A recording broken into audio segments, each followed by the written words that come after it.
In this lesson, we're going to look at solving an absolute value equation.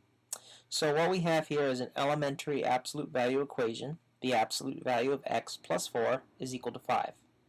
Now this means that the distance of x from negative 4 is exactly equal to 5. What you have to do to solve this equation is when we drop the absolute values, we create two other equations out of it.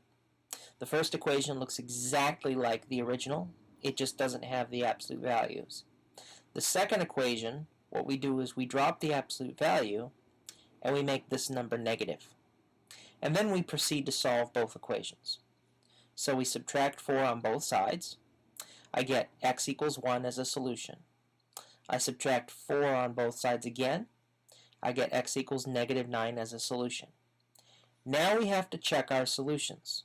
So to properly check our solutions, we take x equals 1 and put it back into the original equation. So the absolute value of 1 plus 4 is equal to 5. The absolute value of 5 is equal to 5. And the absolute value of 5 is the number 5. So 5 equals 5.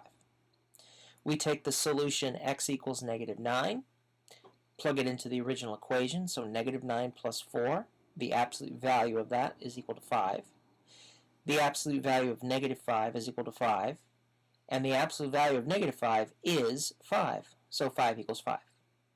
Both of these equations at the end are true statements. 5 is equal to 5. And they represent what's called the reflexive property. The reflexive property basically says that a number is equal to itself.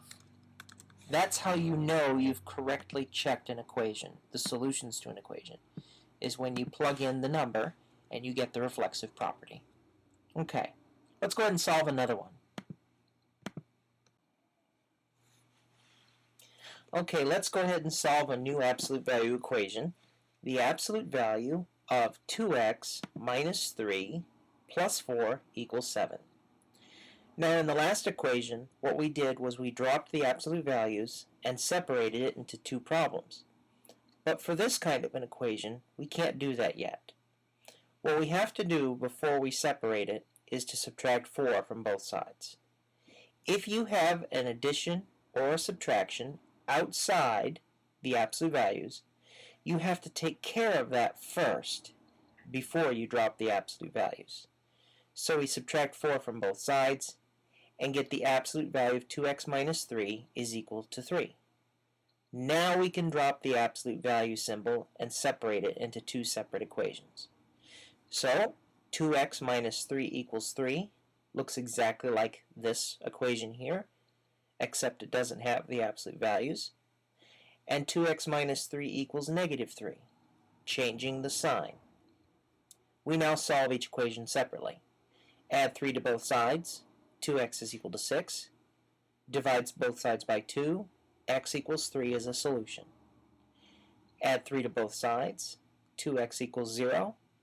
Divide both sides by 2, x equals 0.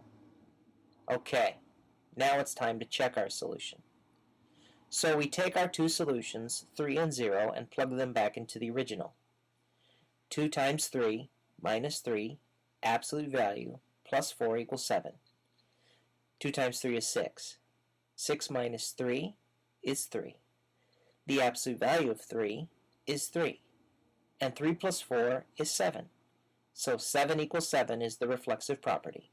So 3 is a solution to the equation. Now we plug in 0. 2 times 0 is 0. 0 minus 3 is negative 3. The absolute value of negative 3 is 3. 3 plus 4 is 7, and so 7 equals 7, which is the reflexive property.